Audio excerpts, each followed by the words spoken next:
Hi folks, this video is going to be a little different than our usual fare. Yesterday I was watching the latest upload from Nick Crowley's YouTube channel. Nick's channel often concerns itself with weird things he's found on the internet, especially on YouTube, and this particular upload had to do with an app called Randonautica. Apparently many people using it have reported life-changing or even horrifying experiences, sometimes just interesting experiences, but all of them enough to give them pause and believe that they had really stumbled upon something that should be handled with care. In application, Randonautica is actually pretty simple. You just bring it up on your phone, you plug in what kind of quantum anomaly you're looking for, then you set it to pick a server out there that has a quantum number generator. It connects to it over the internet, and it comes back to you with a set of numbers which it translates into coordinates, or longitude and latitude.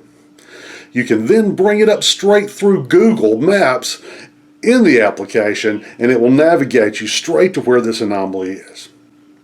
So here is where the part that is a little fringe, a little science fiction comes in.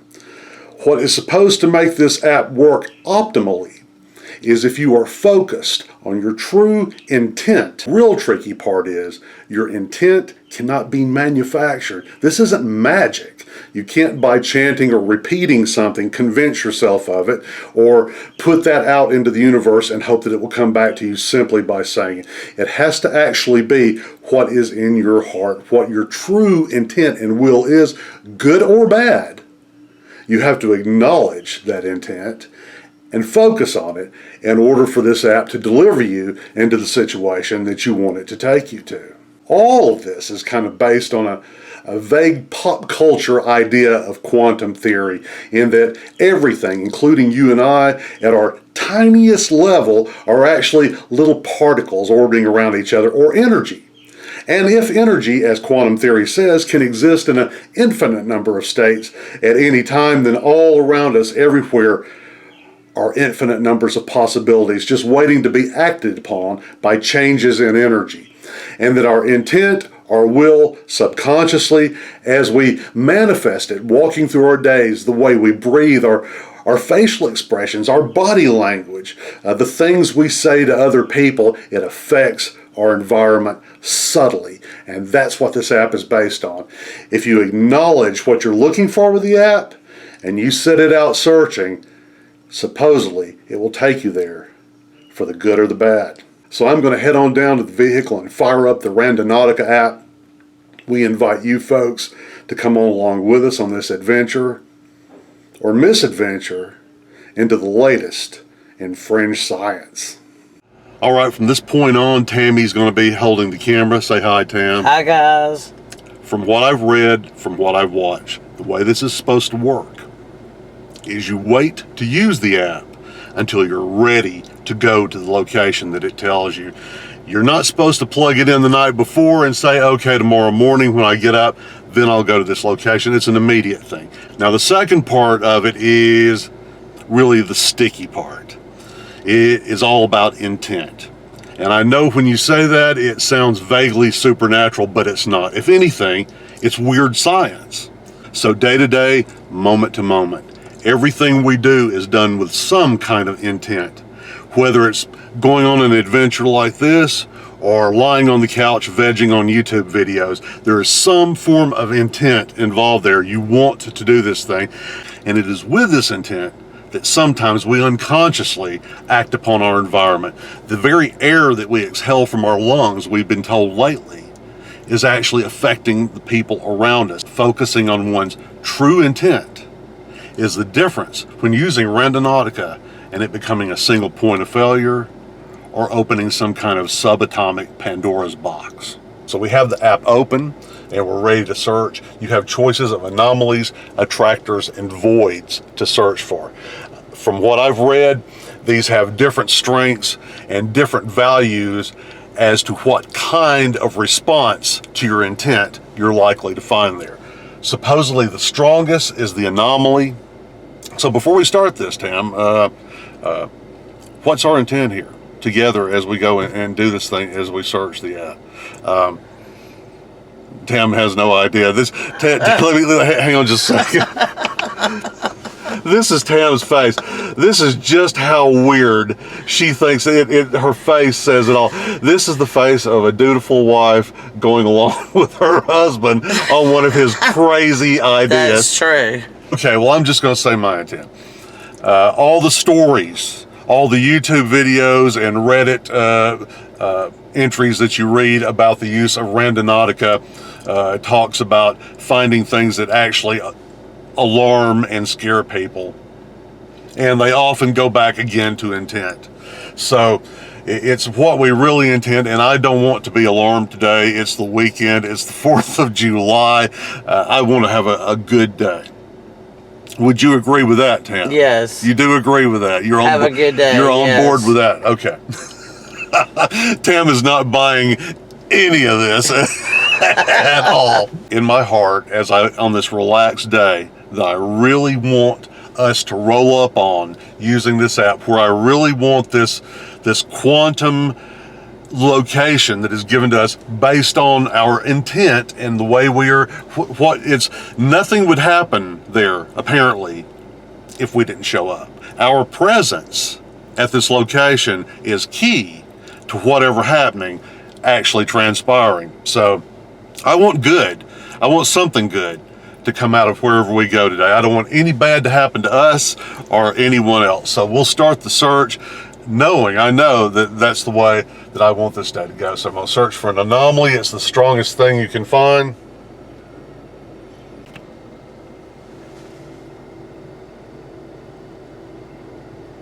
This was kind of strange what happened, wasn't it, Tam? We tried to connect to the Australia server. It made the connection, but it just died out. It would not give us any kind of location. Then we tried to do a temporal server. We tried to use the phone itself. We waited 5 minutes for it to try to generate a location for us. I was about to go back inside the house, about to call it quits on this. I tried the Australia server again. Within a minute, less than a minute, it spit back out a location. So now we're going to proceed there. It has a choice of how you want to get there. I'm going to use Google Maps. Oh my goodness, I don't think we can go to this location. It's inside Lake Lanier. So skip ahead a little bit. We're at Summit's Whiteside Tavern here in our hometown. It's one of our favorite eateries that has an adventurer's theme. Tam, here. If you'll take the camera back. We tried every setting. We tried connecting to every server. And from home, we could not get the app to work to give us anything. It kept crashing. Now, as science, it means nothing.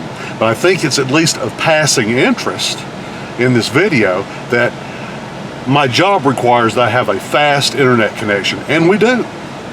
We have a strong router. I can sit in my daughter's living room on the next street over and access our router at home. From there, multiple attempts to be able to connect and to get a location to go to, it failed every time. So we decided mostly that we would just give it up, that we would come and get a bite to eat and just see how the day progressed.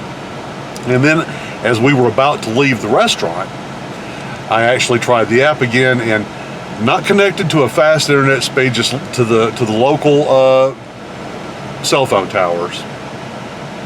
Within 30 seconds, it pulled a location for us to go to. Now, as this is an experiment, full disclosure is necessary all along the way. So I have to admit, I have to be honest. There has come a point where wanting to go somewhere as my intent, where there would be good, where we could do good, where we could see good, that would become disingenuous. For me to just simply repeat that over and over in my head or out loud like some kind of incantation, that would be contrary to the purpose of this experiment and to Randonautica. So just being honest with the app, with quantum physics, and with you guys, there came a point where all I really wanted to do now is get something. that we can put on the videotape. Even if it's just to go somewhere where nothing happens and to make a few dad jokes. To get somewhere and have something interesting happen has now really seriously become the intent, replacing wanting to go somewhere for good. I know how that sounds in advance. I know how selfish that sounds, but it's honest. That is the actual intent, and that's what the app is looking for, and the app has given us a location, and we're going to go there and see what happens. So again, oddly enough, you've arrived. We have been directed to the Green Bean Exchange, one of our favorite, to that part of the parking lot anyway, that one of our favorite antique stores. So the exact location that they directed us to seems to be right on the other side of this hedgerow. I have no idea what's over there. It's not part of this parking lot, but I'm about to get out and go and see. Okay, so the exact location that Randonautica wanted us to come to seems to be, you can see the stores over there, and here is this kind of drainage pit or something. But right inside of here is what it wanted us to see, based on something interesting, to find something interesting. Okay, so far I'm not really seeing anything other than the pit. It looks like people have been throwing things in here to dispose of them. But I'm not seeing anything that I would come out here under any other circumstances and shoot a video about. And I see what appears to be an old glass Pepsi bottle. Still not something I would have driven all the way out here to video.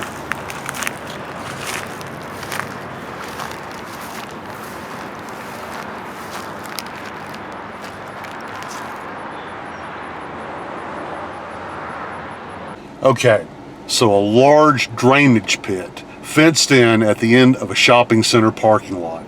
It's messy, there's a lot of debris down in there. There could be anything down in there. I wasn't going down in there today with a pair of Crocs on to try to investigate, so I just went around the perimeter. Did find that cool old Pepsi bottle, but I'm not sure exactly how old it is. It could be just be a recent glass Pepsi bottle that's been in the dirt for a little while. So what do we conclude from this? Absolutely nothing. Was it interesting? Yes, it was interesting. It was something that if I were waiting for Tammy while she was shopping, I would sure explore it. Would I come here on my own to make a video without having been directed here by the app? Probably not. So one more time, since this is an experiment, we're going to try again from this location. From the parking lot where we found the pit, we asked for another destination.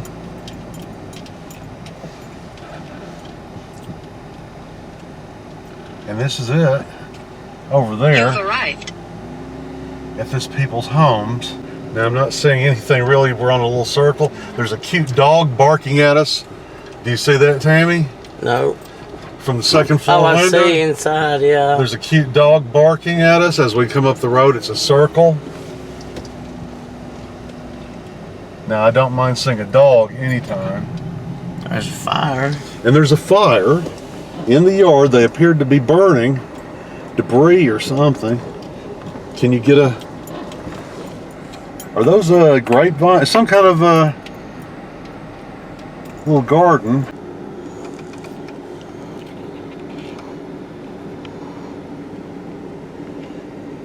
So we found a house with a cute dog barking at us from the window, letting everybody know a stranger was on the street. So we know that they don't get a lot of strangers on this street. And they're burning brush in the yard. So we've spent the afternoon experimenting with the Randonautica app. This app that so many people have said has terrified them, has changed their life, and has opened them up to very bizarre experiences. Can we conclude anything scientifically one way or the other based on our experiments? Well, of course not. There's no classical method by which we can measure the effect of intent or will at a subatomic level on our environment. Such things probably happen, we just can't quantify them. However, personally, there was some interesting developments. When we sat here in the driveway before we left, we tried multiple times using multiple settings to find a location to go to, with our stated intent being looking for something good, wanting something good to happen. When we went to a local watering hole where trekkers hang out, and I admitted to myself that what I was really after all along was just something interesting, that's when we started getting feedback from the app. It started directing us to places. Now, while neither of the places that we were directed to, I would say would be of particular interest for vlogging, upon reflection, they were, however, interesting. That pit outside of that parking lot there, we've lived around here a long time, and I've spent hours in the Green Bean Exchange, that antique mall. It's one of our favorite antique malls, and never noticed that pit that surrounded by a fence there at the end of the parking lot. Then the second place we went to, keep in mind, this is a world filled with neighborhoods and filled with houses in those neighborhoods. We went straight to a house where a dog started barking from the window to alert everyone that we had pulled up there. That's kind of interesting, just to pull onto a street and a dog start barking to alert the folks that you were there. And then to find a brush fire in the yard. All those houses around, we were directed exactly to the house that had the brush fire and the dog barking to us. These aren't earth-shattering events, but they are kind of interesting. They are interesting things that we were directed to. So I'm not willing to completely give up on the app. So again, while these facts are interesting, at least to me personally, Tammy, do you find these interesting at all? It was interesting. We were directed to this pit that we've never noticed before, and this pretty good sized pit, and then directed to this house that, it was kind of strange. The dog was barking to us long before we got there, just as we pulled onto the road, and there was a fire going on at the yard at the same time. So until the next time, this is Mike, and this is Tam, our videographer today. And we're both saying Bye. bye.